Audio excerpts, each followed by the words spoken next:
비가 내리던 그날을 저는 아직도 똑똑히 기억합니다. 하루 종일 창밖에는 쉴 틈 없이 물줄기가 쏟아지고 있었고 거센 바람 때문에 사람들의 우산은 줄줄이 뒤집혀 있었습니다. 하늘은 낮부터 칠흑 같은 색을 띠었고 번개가 치는가 하면 몇 분 간격으로 천둥이 요란하게 울렸습니다. 그런 날이면 누구든 외출 하나조차 망설이게 마련입니다.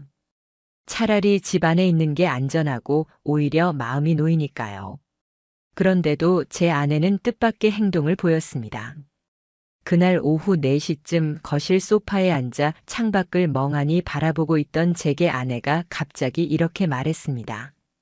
차가 너무 더러워서 못하겠어. 나 세차 좀 하고 올게. 순간 제 귀를 의심했습니다. 세차라니요? 그것도 이런 날? 밖은 이미 폭우였고요. 제 표정이 얼떨떨했던지 아내는 눈 한번 피하지 않고 재빨리 핸드백을 챙겼습니다. 비옷이나 우산은 전혀 들지 않은 그대로 현관문을 닫고 나가버렸습니다. 평소에 아내라면 비 한 방울만 와도 귀찮다며 외출을 미루던 사람이었습니다. 그런 아내가 천둥이 치는 와중에 그것도 하필 세차를 하겠다고 뛰어나가는 모습은 도무지 이해되지 않았습니다. 게다가 우리 동네 세차장은 주로 야외 셀프 방식이라 비 오는 날엔 문조차 열지 않는 곳이 많습니다. 머리가 복잡해졌습니다. 아무리 생각해도 앞뒤가 맞지 않았습니다. 하지만 그 순간까지만 해도 저는 그게 단순한 변덕이라고 생각하고 넘기려 했습니다. 저녁이 되어서야 아내는 집에 돌아왔습니다. 평소보다 1시간은 늦은 귀가였습니다. 현관문이 열리고 들어온 그녀의 얼굴에는 오히려 환한 미소가 번져 있었습니다. 젖지도 않았고 외출이 힘들었다는 기색조차 없었습니다. 그리고는 태연하게 이렇게 말했습니다. 비는 왔지만 그래도 찌든 때는 좀 벗겨졌어. 깔끔하더라. 저는 그 말을 듣는 순간 속이 비틀리듯 불편해졌습니다. 그 어떤 설명도 없이 세차 이야기만 늘어놓는 아내의 모습이 너무 부자연스러웠습니다. 있지도 않은 일을 꾸며내는 사람처럼 웃는 얼굴이 낯설게 느껴졌습니다. 저녁 내내 그 표정이 자꾸 뇌리에 맴돌았습니다. 평온한 얼굴을 하고 있는데 제 마음속은 오히려 요동치고 있었습니다. 다음 날 아침 출근길에 우연히 아내의 차 키를 잡게 되었습니다. 이유는 단순했습니다. 제 차를 정비소에 맡긴 탓에 대신 아내의 자동차로 출근하려 한 것이었죠. 그러나 차에 들어선 순간 설명하기 힘든 낯설미 저를 덮쳤습니다. 조수석 유리창에서 이상한 흔적이 발견되었기 때문입니다. 마치 김이 서렸던 창문을 누군가 손바닥으로 문질러서 지워낸 듯한 퍼진 손자국이 2개. 더 기괴한 건 서로 마주보는 방향으로 각인된 듯 2 손자국이 찍혀 있었다는 사실이었습니다. 순간 심장이 크게 뛰기 시작했습니다. 어제 그 폭우 속에서 우중충한 하늘 밑에서 누가 굳이 차 안 유리창을 손으로 문질렀을까요? 게다가 세차를 하고 왔다면서 창문에 오히려 이상한 손자국이 남아있다는 건 도저히 말이 되지 않았습니다. 눈에 거슬리는 그 흔적 때문에 마음이 진정되지 않았습니다. 그리고 뒷좌석 바닥을 확인하는 순간 제 머릿속에서 무언가가 쿵 하고 부서지는 듯한 충격을 받았습니다. 짧지 않은 머리카락 몇 가닥이 흩어져 있었습니다. 그것도 아내의 머리카락이 아닐 만큼 색조와 길이가 달랐습니다. 제 아내는 단발머리였고 색은 진갈색에 가까운데 거기 떨어진 머리카락은 더 밝은 갈색이었고 길이도 확연히 길었습니다. 저는 그대로 차 안에서 얼어붙었습니다. 이건 단순한 우연이라고 치부하기엔 너무나 뚜렷했습니다. 머릿속에서 수많은 생각이 쏟아졌습니다. 전날의 이상한 외출, 세차라는 상식 밖의 핑계, 창문에 남은 손자국, 낯선 머리카락. 무언가 연결되는 듯 싶었습니다. 제 믿음은 산산이 흔들렸습니다. 저는 결혼 생활 내내 아내를 단 한 번도 의심하지 않았습니다. 누구보다 성실하고 조용한 사람이라고 생각했으니까요. 그런데 눈앞에 놓인 이 증거들은 그 믿음을 서서히 무너뜨리고 있었습니다. 의심이 확신으로 바뀌기까지는 그리 오래 걸리지 않았습니다. 퇴근 후 더 명확한 사실을 찾기 위해 저는 아내의 차 블랙박스를 확인해 보기로 했습니다. 그러나 재생을 켜자마자 곧바로 알 수 있었습니다. 최근 며칠간의 영상은 존재하지 않았습니다. 저장이 꺼져 있었던 겁니다. 설정값을 일부러 건드리고 꺼버리지 않았다면 애초에 그럴 리가 없었습니다. 분명 아내가 의도적으로 기록을 지운 것입니다. 망치로 머리를 얻어맞은 듯 제 머릿속이 하얗게 됐습니다. 그날 밤 조심스럽게 아내에게 물었습니다. 그날 도대체 뭘 하고 온 거야? 아내는 제 눈을 똑바로 쳐다보며 말했습니다. 말했잖아. 그냥 세차하고 왔어. 왜 그렇게 예민하게 구는 거야? 얼굴은 태연했고 목소리마저 담담했습니다. 그 눈빛에는 오히려 제가 의심하는 게 이상한 사람처럼 비쳤습니다. 그 순간 저는 확신했습니다. 단순히 이상한 느낌이나 우연이 아니라는 걸. 분명 뭔가를 숨기고 있었습니다. 저는 생각했습니다. 이제는 직접 확인해야겠다고요. 그 후 지인을 통해 차량 위치 기록을 조회할 수 있었습니다. 기록이 말해주는 건 단순했습니다. 그날 아내의 차량은 집에서 약 20분 떨어진 외곽 주택가 근처에서 멈춰 있었다는 사실. 무려 2시간 가까운 시간을 그곳에서 머문 흔적이 있었습니다. 주차 지점 반경에는 세차장이 단 한 군데도 없었고 제가 이동 시간과 기상 기록을 확인했을 땐 그때는 폭우 경보가 발령 중이었습니다. 하늘이 쏟아내는 빗줄기 속 아내는 세차를 한 게 아니었습니다. 아주 치밀한 거짓말이었습니다. 그제야 명확히 깨달았습니다. 그날 아내는 세차를 하러 간 것이 아니라 전혀 다른 이유로 그 외곽 주택가에 머물렀던 것입니다. 이때부터였습니다. 제 일상이 완전히 균열되기 시작한 건 아내의 이상한 외출 이후 제 마음은 이미 평범한 일상으로 돌아갈 수 없었습니다.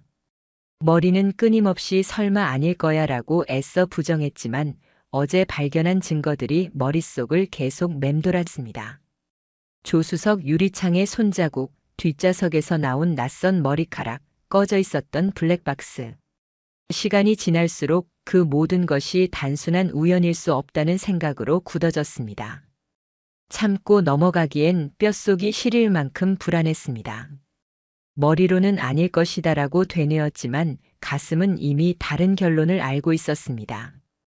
그래서 결국 저는 결심했습니다. 직접 그 외곽 주택가로 가보자고요. 아내의 차가 2시간이나 멈춰 있었던 바로 그곳, 거기에는 분명 뭔가가 있을 것 같았습니다. 출근 핑계를 대고 휴가를 내어 집을 나섰습니다. 내비게이션에 위치를 입력하고 차를 몰았는데 갈수록 주위 풍경이 낯설게 다가왔습니다. 아파트 단지와 상가가 끝없이 이어지던 도심에서 조금만 벗어나자 길가는 점점 좁아지고 사람의 발길이 뜸해졌습니다. 그렇게 도착한 곳은 오래된 단독주택들이 옹기종기 모여있는 조용한 골목이었습니다. 허름한 담벼락이 줄지어 있었고 낡은 철문들이 푸석한 소리를 내며 바람에 살짝 흔들렸습니다. 그 골목 중간쯤 유독 눈에 띄는 차량이 있었습니다. 비교적 새 모델의 하얀색 SUV가 늘 같은 자리에서 주차된 듯 서 있었죠. 주변 분위기와 달리 지나치게 깔끔한 차였습니다. 그 순간 저는 직감했습니다. 이곳은 평범한 집들과는 뭔가 달랐습니다. 사람의 움직임은 적었지만 기묘하게 이 집 앞만은 차들이 멈췄다 떠나는 기척이 많았습니다. 저는 골목 모퉁이에 차를 세워두고 몇 시간을 지켜봤습니다. 그 사이 정말 놀라운 장면들을 보게 되었습니다. 하나는 우리 아파트 단지에서 몇 번 마주쳤던 여성의 차량이 같은 집 앞에 잠시 서 있었다는 겁니다. 저는 차 안에 앉아 뒷머리가 쭈뼛 서는 걸 느꼈습니다. 저 사람이 왜 여기에? 혹시 아내만이 아니라 다른 이들도 이곳을 드나드는 건가? 의문은 점점 커졌습니다. 시간이 흐를수록 이곳이 단순한 어느 주택이 아니라 누군가의 아지트라는 의심이 짙어졌습니다. 사람들이 드문드문 와서 문을 열고 들어갔다가 일정 시간이 지난 후 나가는 패턴은 누가 봐도 비밀스러운 모임이나 은밀한 만남을 연상케 했습니다. 이 이상 지켜본다고 해답이 나오지는 않을 것 같았습니다. 그래서 집으로 돌아온 저는 바로 아내의 옷장을 뒤졌습니다. 전날 아내가 입고 나갔던 원피스가 보이지 않았습니다. 깔끔하게 정리하는 습관을 가진 사람이었기에 당연히 옷걸이에 걸려야 했습니다. 이상한 기운이 감돌았습니다. 세탁기를 열어보니 젖은 옷더미 속에 그 원피스가 구겨진 채 들어있었습니다. 손으로 꺼내는 순간 익숙지 않은 향이 코끝을 찔렀습니다. 아내가 쓰는 은은한 향수와는 다른 훨씬 강하고 진한 냄새였습니다. 차가운 금속 같은 냄새와 달콤함이 섞인 듯 저에게는 낯설고 불쾌하게 느껴졌습니다. 그 원피스를 뒤적이다가 손끝에 작은 종이 조각이 걸렸습니다. 꺼내보니 다급하게 찢었다가 붙인 듯 삐뚤빼뚤한 종이였고 거기에는 짧지만 소름 끼치는 문장이 적혀 있었습니다. 비 오는 날이 제일 좋지 않아? 심장이 철렁 내려앉는 듯 했습니다. 이건 누군가의 장난으로 나온 문장이 아니었습니다. 서툴게 적힌 글자, 일부러 떨리는 듯한 필체. 아내가 남긴 것이든 아니면 다른 누군가가 슬쩍 넣어준 것이든 결론은 하나였습니다. 그날의 외출이 결코 단순한 세차 때문은 아니라는 사실. 저는 더 이상 스스로를 속이지 못했습니다. 이제는 제 손으로, 제 눈으로 확실히 확인해야만 했습니다. 그날 밤 잠들지 못한 채 저는 아내의 SNS 계정을 들여다봤습니다. 평소에는 대수롭지 않게 넘기던 게시글 하나하나가 의심의 눈으로 다시 보였습니다. 최근 아내가 유독 자주 좋아요를 누른 특정 남자가 있었습니다. 프로필 사진 속 그는 아내와 함께 일하는 직장 동료였습니다. 불현듯 소름이 돋았습니다. 혹시? 그의 피드 속을 뒤져보니 해외 출장, 외근, 회식 사진이 올라와 있었는데 묘하게도 아내가 같은 날 찍어 올린 사진 속 장소와 너무 비슷했습니다. 구도는 달랐지만 배경은 같았습니다. 머릿속이 하얘지고 동시에 뜨겁게 달아올랐습니다. 이 모든 게 우연일까요? 도저히 아니었습니다. 이제 제 손으로 진실을 확인하지 않으면 미쳐버릴 것만 같았습니다. 그래서 선택했습니다. 전문 탐정에게 의뢰하는 길을요. 혼자서 감당하기에 제 정신도 제 판단력도 이미 한계에 다다르고 있었습니다. 무엇이든 확실하게 증거가 필요했습니다. 탐정에게 제 사정을 이야기하고 그날 외곽주택에서의 행적부터 최근의 모든 일정까지 추적해달라고 부탁했습니다. 증거라고 내밀었던 건 차량 위치 로그, 세탁기 속 원피스, 그리고 그 낯선 쪽지였습니다. 그는 잠시 침묵하더니 차분히 고개를 끄덕였습니다. 확실하게 잡아드리겠습니다. 그 일주일은 제 인생에서 가장 길고 고통스러운 시간이었습니다. 아내는 언제나와 다름없이 저녁이면 웃는 얼굴로 저를 대했습니다. 때로는 전보다 더 살갑게 다가왔습니다. 손을 잡고 대화를 이어가려 했습니다. 그러나 저는 그 손길 하나하나에서 차디찬 이질감을 느꼈습니다. 저 웃음 뒤에서 다른 사람을 떠올리고 있는 건 아닐까? 그가 그녀의 진짜 세계이고 나는 부차적인 존재가 된 게 아닐까? 그런 생각이 파고들어 올 때마다 속이 뒤집혔습니다. 밤이면 식은땀을 흘리며 잠에서 깨기 일쑤였고 꿈속에서도 끊임없이 그 낯선 집 앞 장면이 반복되었습니다. 드디어 일주일 후 탐정이 결과물을 건넸습니다. 두툼한 보고서와 함께 USB 하나. 손이 떨려 제대로 잡히지 않을 정도였습니다. 노트북에 꽂고 화면을 켜는 순간 제 세상은 산산이 무너져 내렸습니다. 화면 속에는 아내가 있었습니다. 제가 위치 기록으로 확인했던 바로 그 외곽 주택 앞에서였습니다.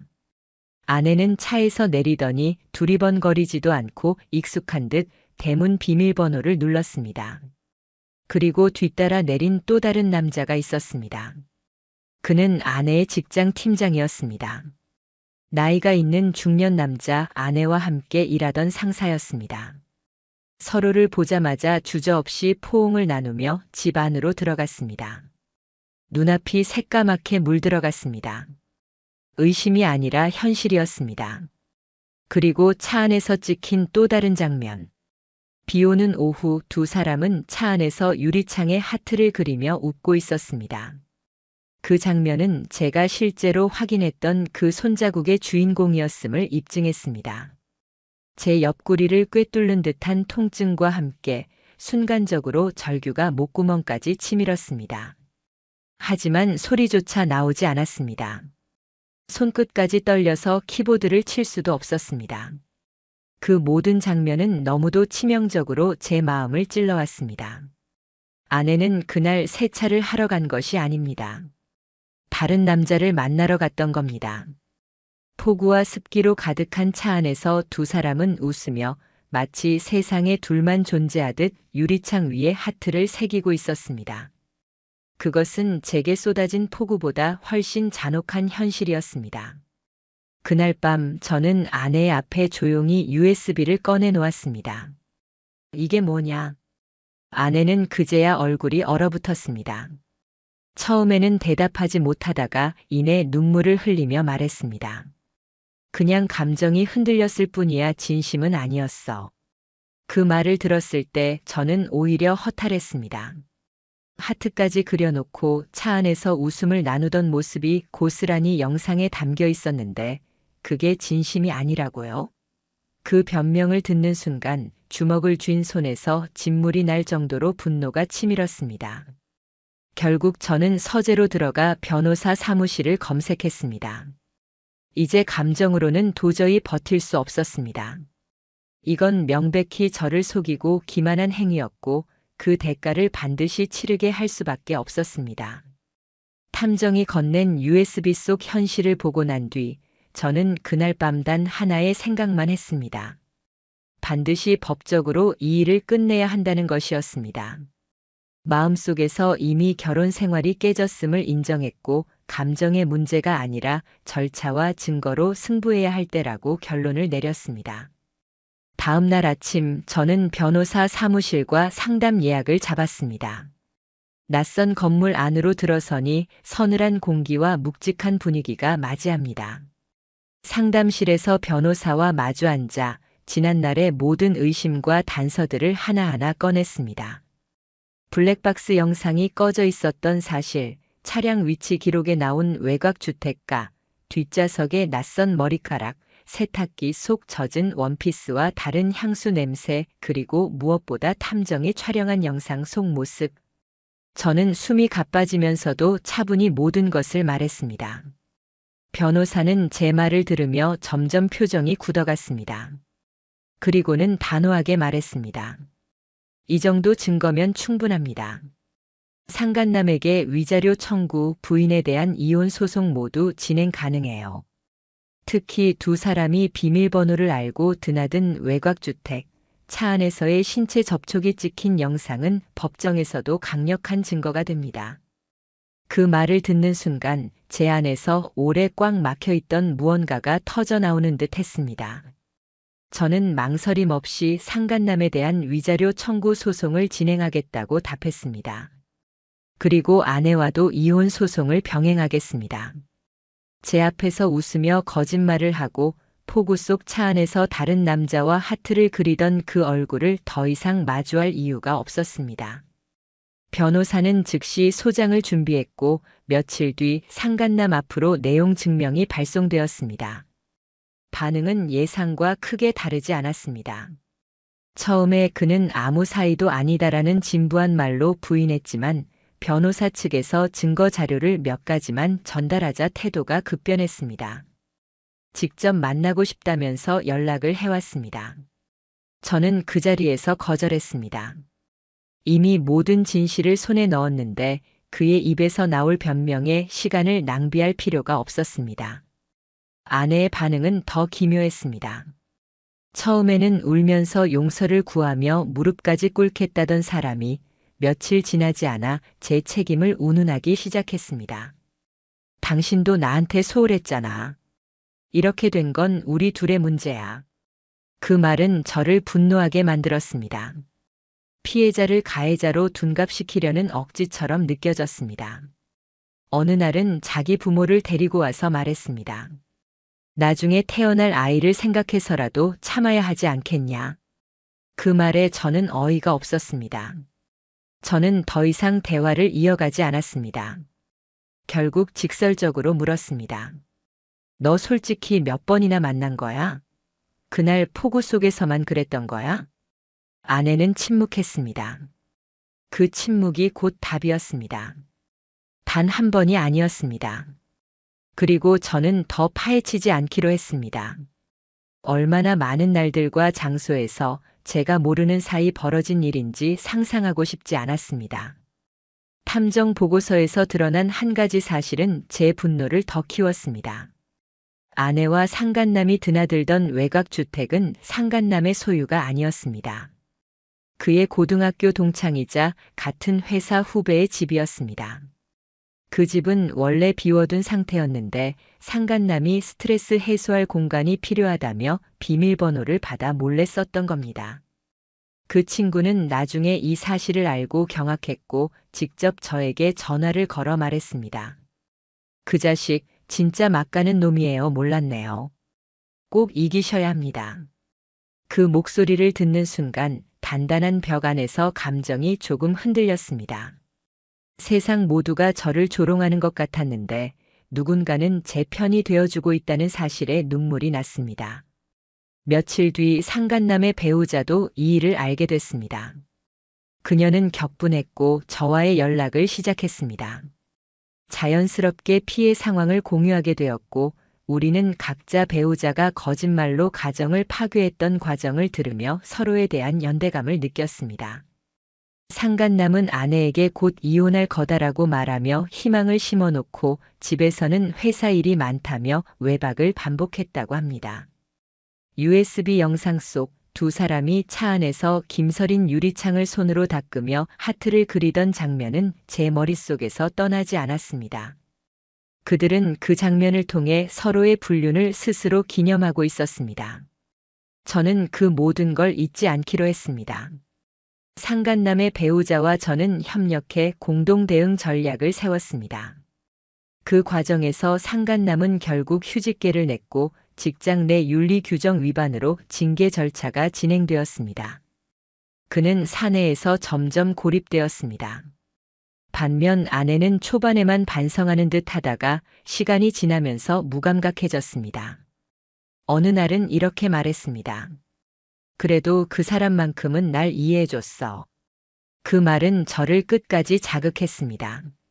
저를 모욕하고 배신하는 것도 모자라 자신의 잘못을 정당화하려 들었으니까요.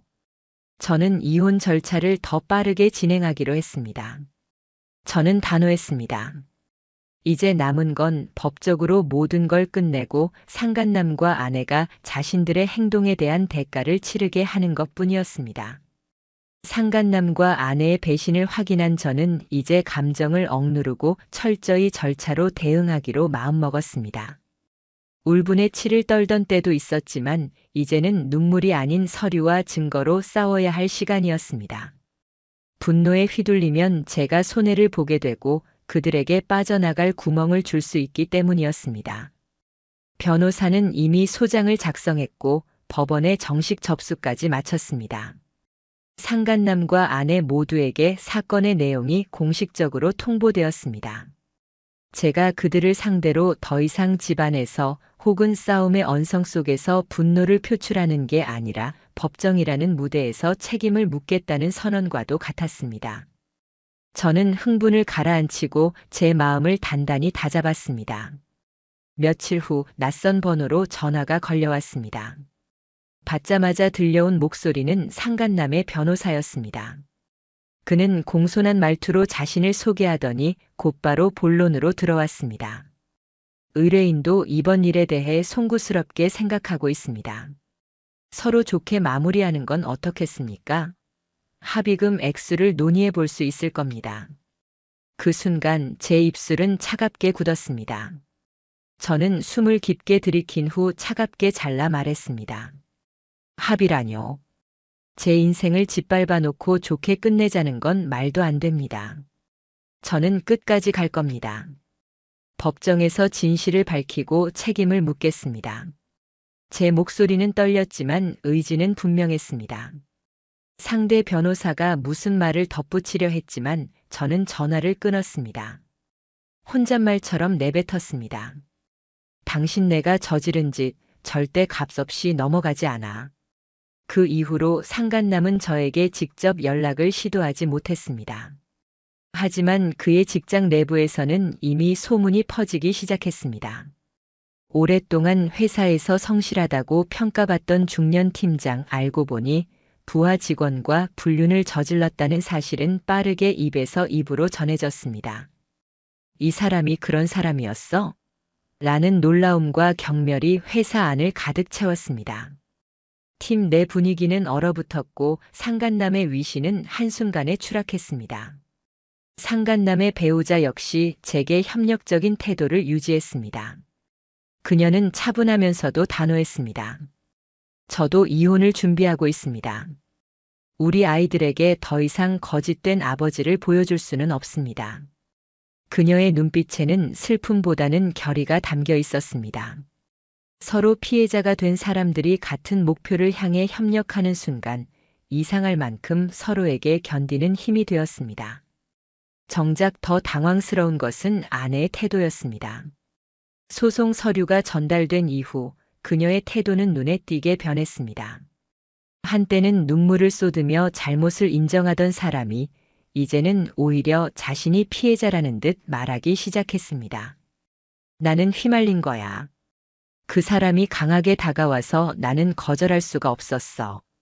저는 말없이 그녀를 바라봤습니다. 정작 모든 증거는 그녀의 적극적인 태도를 보여주고 있었는데 마지막 순간까지 책임을 남에게 떠넘기려는 모습에 오히려 차갑게 웃음이 났습니다. 그날 밤 저는 창밖에서 쉼없이 내리는 빗소리를 들으며 잠을 이루지 못했습니다. 비는 참 묘한 존재였습니다.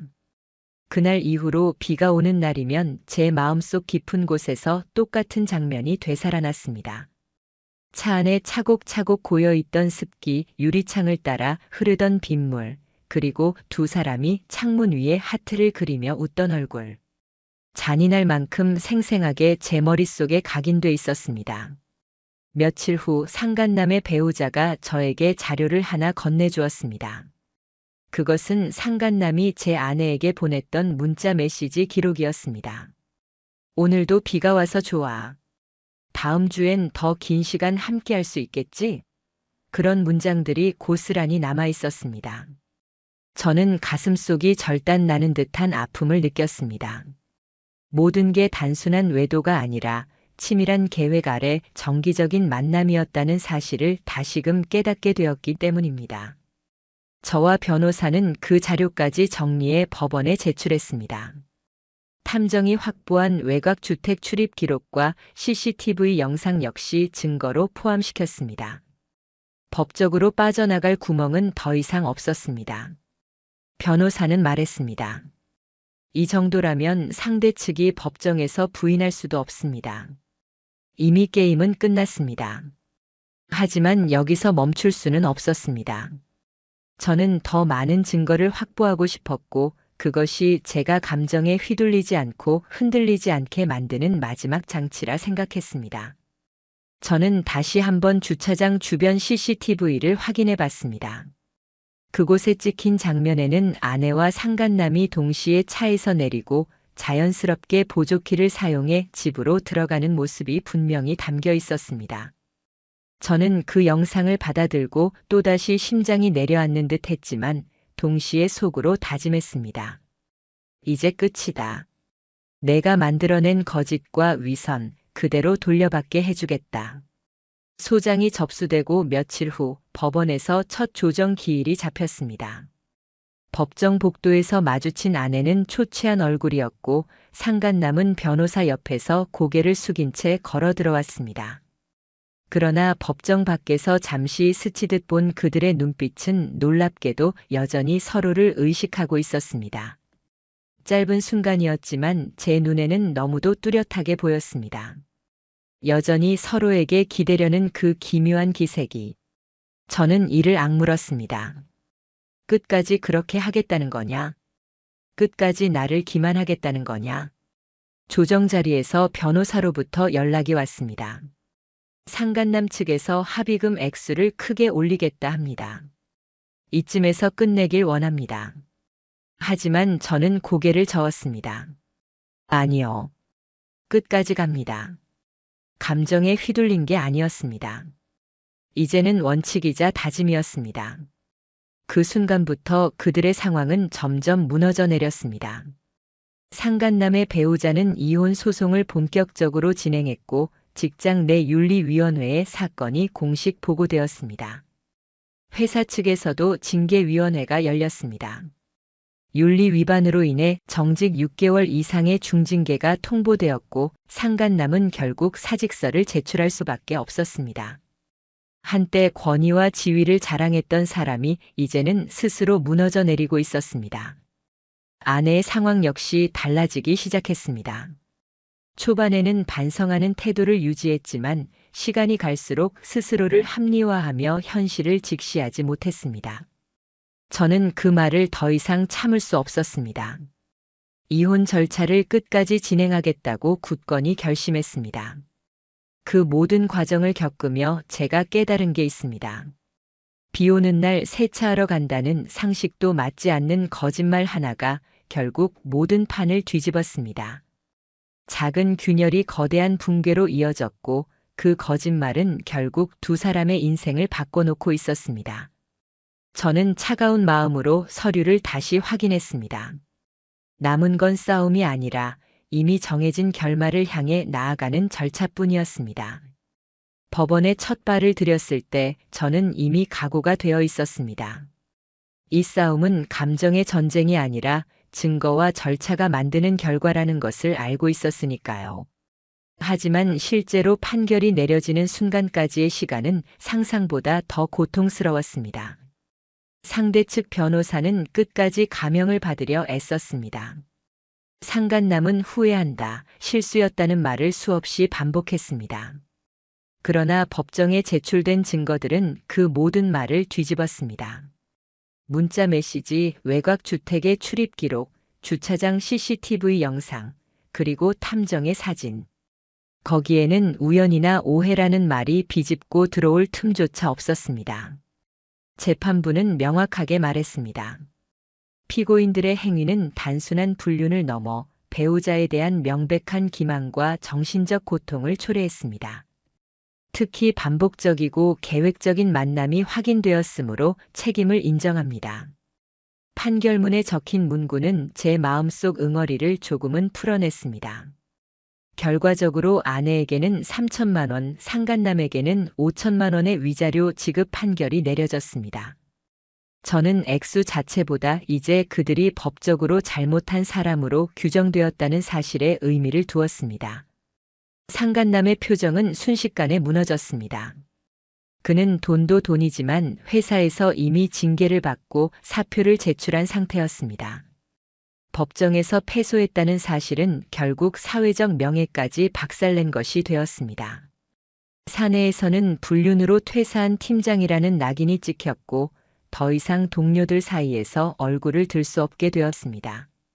아내는 판결문이 낭독될 때 눈을 감고 있었습니다. 하지만 그녀 역시 피할 수 없었습니다. 위자료를 지급하기 위해 자신이 모아놓은 적금과 퇴직금 일부를 포기해야만 했습니다. 얼굴빛이 창백해졌지만 그 속에는 오히려 자괴감보다 당혹스러움에 가까운 감정이 비쳤습니다. 설마 이렇게까지 될 줄은 몰랐다는 표정. 그러나 그것은 이미 돌이킬 수 없는 결과였습니다. 하지만 진정한 싸움은 법원 안에서 끝나지 않았습니다. 판결은 그저 출발점일 뿐이었습니다.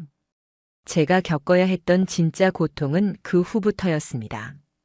이혼 판결이 내려지고 집은 매각 절차에 들어갔지만 집 안가득 남은 기억은 제 목을 죄었습니다. 장롱에서 우연히 발견된 옛 여행 사진 한 장, 부엌 찬장에 놓인 커플 머그컵 하나, 심지어 현관 앞에 남겨진 신발 자국마저도 거짓과 배신이 뒤섞인 상징처럼 보였습니다. 물건은 단순했지만 그 물건이 내포하는 기억은 너무도 무거웠습니다. 사회적 시선도 문제였습니다. 가까운 친척과 지인들조차 사건을 흥밋거리처럼 다루는 경우가 있었습니다. 사람이 실수할 수도 있지 않냐라거나 굳이 이혼까지 갈 필요가 있었을까라며 묻는 사람들도 있었습니다. 저는 그런 말들이 제 등을 송곳처럼 찌르는 것 같았습니다. 이 모든 걸 잘라내기 위해 저는 철저하게 팩트와 증거로만 대응했습니다. 감정으로 맞서면 또 다른 소문거리가 되기 때문입니다. 다행히 제 단호한 태도는 시간이 갈수록 주변 사람들의 인식을 바꿔놓았습니다. 사건의 전모를 알게 된 직장 동료들은 오히려 상간남을 비난하며 그 인간은 결국 자기 인생 다 망쳐놨지라고 말했습니다. 회사에서조차 그의 이름은 점점 잊혀지고 단지 사라진 사람으로만 회자되기 시작했습니다. 아내는 그 즈음 조심스럽게 다시 연락을 시도했습니다. 전화를 걸어와서는 한참을 망설이다 이렇게 물었습니다. 지금이라도 친구처럼 지낼 순 없을까? 저는 그 말에 조용히 웃었습니다. 친구라니. 그 말은 어딘가 비극적이면서도 아이러니하게 들렸습니다. 제 인생을 무너뜨린 당사자가 감히 다시 관계를 이어가자고 말하는 뻔뻔함에 소름이 돋았습니다. 저는 단호히 말했습니다. 친구, 그 말할 자격 없어. 당신은 나에게 어떤 의미로도 끝이야. 그게 마지막 대화였습니다. 이후 저는 휴대폰 번호를 바꾸고 새 집으로 이사했습니다. 연락할 수단을 원천적으로 끊어버렸습니다. 이사를 하던 날 마지막으로 예전 집의 창문을 바라봤습니다. 유리창을 따라 빗방울이 흘러내리는 풍경이 보였습니다. 그 순간 지난날 아내의 차 유리창에 남아있던 그 하트 자국이 겹쳐 떠올랐습니다. 분명 똑같은 빗물이었지만 이제는 다르게 보였습니다. 저는 속으로 차갑게 중얼거렸습니다. 다시는 어떤 비도 내 마음을 흐리지 못하게 하겠다. 그 말과 함께 과거를 집안에 두고 나왔습니다.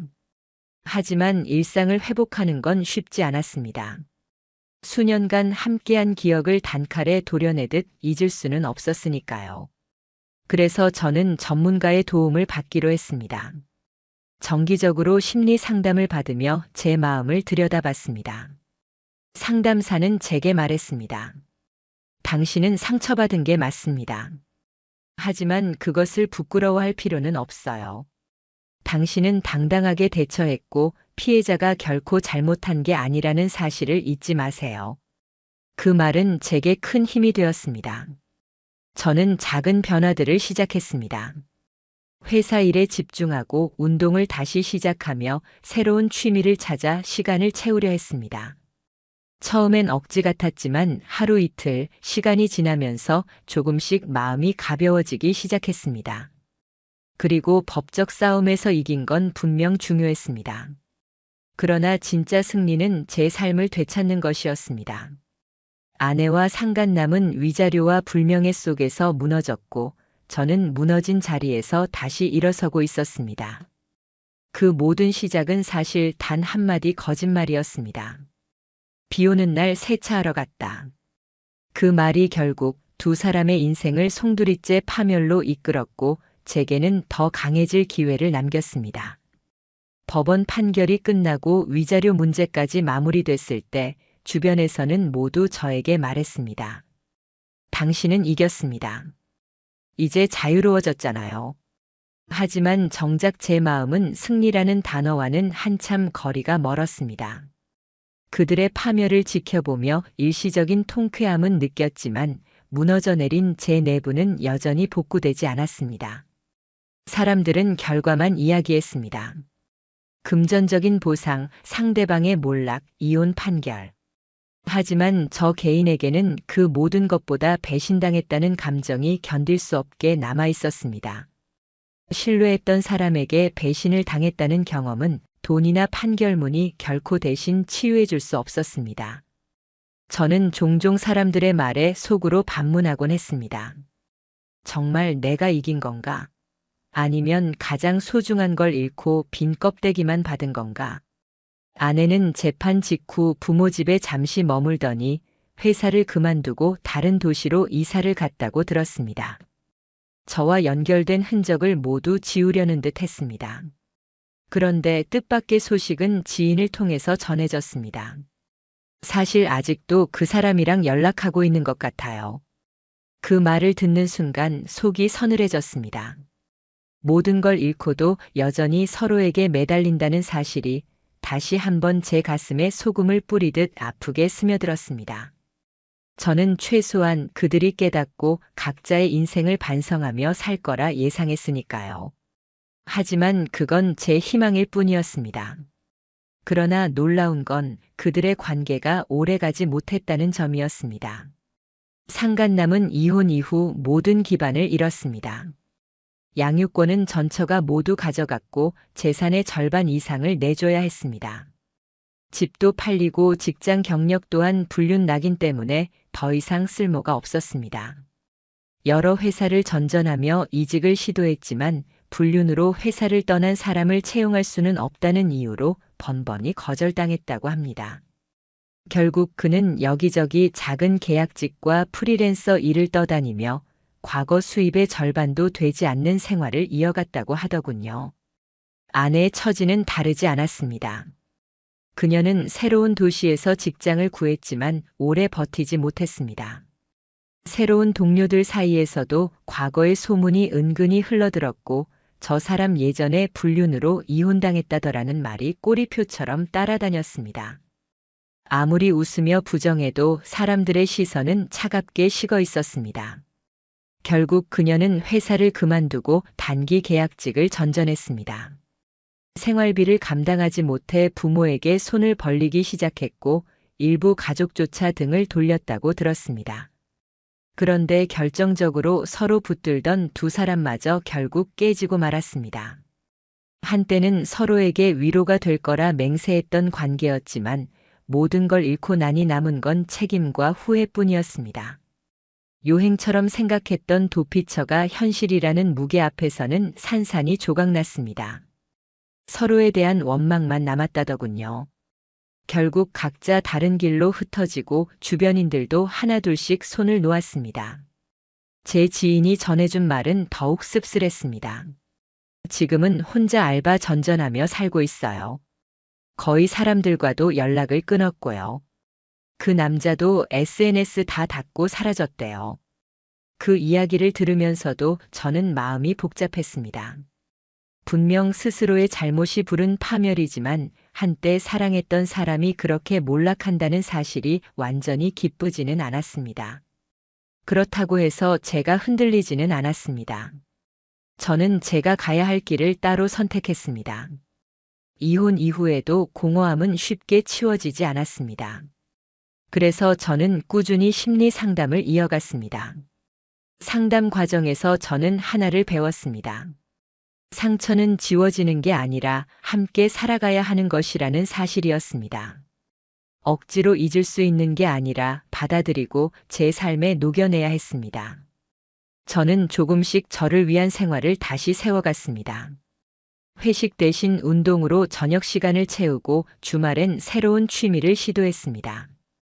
그림을 그리고 글을 쓰고 심지어 혼자 여행도 다녔습니다. 모든 게 처음엔 억지 같았지만 이상하게 반복하다 보니 어느 순간 마음이 진짜로 가벼워졌습니다. 사람들은 종종 제게 물었습니다. 지금은 행복하세요? 솔직히 저는 고개를 쉽게 끄덕이지 못했습니다. 때때로 비가 오는 날이면 여전히 창문을 오래 바라보게 됩니다. 유리창 위에 흐르는 빗물, 저도 모르게 떠오르는 과거의 장면들. 완전히 지워지지는 않았습니다. 하지만 그 기억이 제 발목을 붙잡지만은 않았습니다. 이제는 그 속에서 더 강해진 저 자신을 확인하기도 했습니다. 무엇보다 지금의 저는 더 이상 누군가에게 휘둘리지 않는 삶을 살고 있습니다. 제 선택과 제 의지로 하루하루를 꾸리고 있습니다. 옛날처럼 누군가의 말 한마디, 누군가의 웃음 하나에 제 인생이 흔들리지 않습니다. 반면 아내와 상간남은 지금도 자기 선택의 무게를 짊어지고 살고 있습니다. 서로에게 내민 하트 모양 손바닥 하나가 결국은 스스로의 인생을 찢어발기는 칼이 되어 돌아갔습니다. 그래서 저는 마음속으로 굳게 다짐했습니다. 비 오는 날 어떤 창문 위에 어떤 흔적이 남더라도 이제 저는 절대 무너지지 않을 겁니다. 시간이 흐르니 계절이 여러 번 바뀌었습니다. 처음 그 끔찍했던 날, 폭우가 내리는 도로 위에서 아내가 세차하러 간다던 말로 제 가슴을 가장 깊이 찌르던 시절이 이제는 조금씩 과거라는 이름 속에 묻혀가고 있습니다. 하지만 묻힌다고 해서 잊히는 건 아니더군요. 저는 결코 잊지 못할 겁니다. 유리창 위에 남겨졌던 그 하트 하나가 어떻게 한 사람을 무너뜨리고 두 사람의 인생을 동시에 파멸시켰는지를 또렷하게 보여주었으니까요. 그날 이후 저는 많은 걸 배웠습니다. 신뢰라는 게 얼마나 쉽게 무너질 수 있는지, 그 잿더미 위에 다시 서기 위해 얼마나 긴 시간이 필요한지를 실감했습니다. 무엇보다도 인간의 이중성과 비겁함이 얼마나 철저할 수 있는지도 뼈저리게 체험했습니다. 그 경험은 저를 이전과는 전혀 다른 인간으로 만들었습니다. 저는 제 이야기를 나누기로 했던 이유도 그 때문입니다. 지금 이 순간에도 어딘가에서 저와 비슷한 일을 겪고 있는 누군가가 있을지도 모릅니다. 그리고 그 사람에게는 제가 꼭 해주고 싶은 말이 있습니다. 당신은 결코 혼자가 아닙니다. 그들이 당신의 세상을 뒤흔들고 무너뜨릴 수는 있어도 당신의 인생 그 자체를 끝낼 수는 없습니다. 제가 그렇게 믿고 하루하루를 버텨왔고 결국 여기까지 온 것처럼요. 한편 두 사람의 말로는 더욱 비참해졌습니다. 상간남은 직장을 잃고 아내와도 끝내 갈라섰습니다. 이혼 이후 그는 생활 기반을 거의 다 잃었습니다. 전처는 법적으로 재산 분할과 위자료를 가져갔고 아이들의 양육권도 모두 가져갔습니다. 그러자 그의 주변은 점점 황폐해졌습니다. 다시 직장을 얻으려 했지만 이력서에 남아있는 과거의 낙인을 지울 도리가 없었습니다. 어디를 가든 불륜으로 회사를 떠난 사람이라는 꼬리표가 따라붙었습니다. 결국 그는 고향으로 내려가 작은 방에서 숨어 지내며 하루에도 몇 번씩 술집을 들락거린다는 소식을 들었습니다. 주변 사람들의 기억 속에서조차 점점 희미해지는 존재가 되어버린 거죠. 아내 역시 다르지 않았습니다. 새로운 도시에서 새 삶을 시작하겠다며 이사까지 했지만 현실은 잔혹했습니다. 직장은 오래 버티지 못했고 계약직을 전전하다 결국 생활비조차 감당하지 못해 부모님에게 손을 벌리는 처지가 됐습니다. 하지만 가족들조차 끝없이 그녀를 감싸줄 수는 없었습니다. 시간이 갈수록 그녀는 주변에서 고립되어 갔습니다. 지인과의 연락은 하나둘 끊어졌고 지금은 단기 알바로 하루하루를 연명하며 살아간다고 들었습니다. 결국 두 사람은 서로에게도 실망했습니다. 처음엔 서로만 있다면 세상 어디에서도 버틸 수 있다고 착각했겠죠. 하지만 모든 걸 잃고 나니 남은 건 책임과 후회뿐이었습니다. 그들이 꿈꾸던 도피처는 산산이 부서져 버렸고 현실이라는 무게를 감당하지 못한 채 조용히 관계를 끝냈다고 합니다. 소문에 의하면 아내는 지금 사람들을 피하며 혼자 외롭게 살아가고 있다더군요. 상간남 역시 SNS를 모두 닫고 흔적을 지운 채 세상에서 사라진 듯 합니다. 그렇게 두 사람은 각자 자기 손으로 제 인생을 파괴한 대가를 자신들의 무너진 현실 속에서 받고 있었던 겁니다. 그리고 저는 그들과는 정반대 길을 걸었습니다. 저는 무너진 자리에 다시 서기로 선택했습니다. 상담을 꾸준히 받으며 제 내면을 들여다봤고 시간이 지나면서 조금씩 다시 제 삶을 되찾았습니다. 처음에는 억지 같았던 웃음과 반복적인 일상이었지만 차츰 그 억지가 진짜가 되었습니다. 저는 제 선택으로 하루를 움직이는 삶을 다시 시작했습니다. 저는 그 과정을 기록해 누군가와 나누기로 했습니다. 유튜브 채널을 통해 제 이야기를 공개했을 때 처음엔 두려웠습니다. 하지만 사람들의 반응은 예상과 달랐습니다. 수많은 공감과 위로가 쏟아졌습니다. 저도 같은 상처를 겪었습니다. 당신 이야기 덕분에 견딜 수 있었습니다. 그런 댓글들이 제 손을 잡아 올려주었습니다. 사람들은 여전히 묻습니다. 당신은 지금 행복하세요? 그 질문에는 솔직히 쉽게 대답하지 못합니다. 때때로 비 오는 날이면 아직도 창문 너머로 그 장면이 떠오릅니다. 하지만 차이는 있습니다. 그 기억이 저를 무너뜨리는 대신 이제는 다짐으로 바뀌었다는 점입니다. 그 어떤 거짓말도 그 어떤 배신도 이제는 나를 쓰러뜨릴 수 없다. 그리고 무엇보다 확실하게 말할 수 있는 하나가 있습니다. 그 두 사람은 지금도 자기 손으로 선택한 대가를 치르고 있다는 사실입니다. 서로를 향해 장난처럼 그렸던 하트 하나가 결국 가시가 되어 돌아와 그들의 인생을 산산조각냈습니다. 저는 그들의 끝을 지켜보며 제 스스로에게 다짐했습니다. 나는 절대 다시는 그런 사람들 손에 내 인생을 맡기지 않겠다. 그리고 나처럼 상처받은 누군가가 있다면 꼭 그들에게 전하겠다. 당신은 결코 혼자가 아니다. 비 오는 날 세차하러 간다는 말 하나로 시작했던 이야기는 결국 이렇게 끝났습니다. 하지만 끝은 곧 새로운 시작이기도 했습니다. 저는 이제 제 발로 선 삶을 살고 있습니다. 그리고 언젠가 또다시 창문에 맺히는 빗방울을 바라보게 되더라도 그건 더 이상 제 과거를 떠올리게 하는 상징이 아니라 다시 일어선 제 현재를 확인시켜주는 증거가 될 겁니다.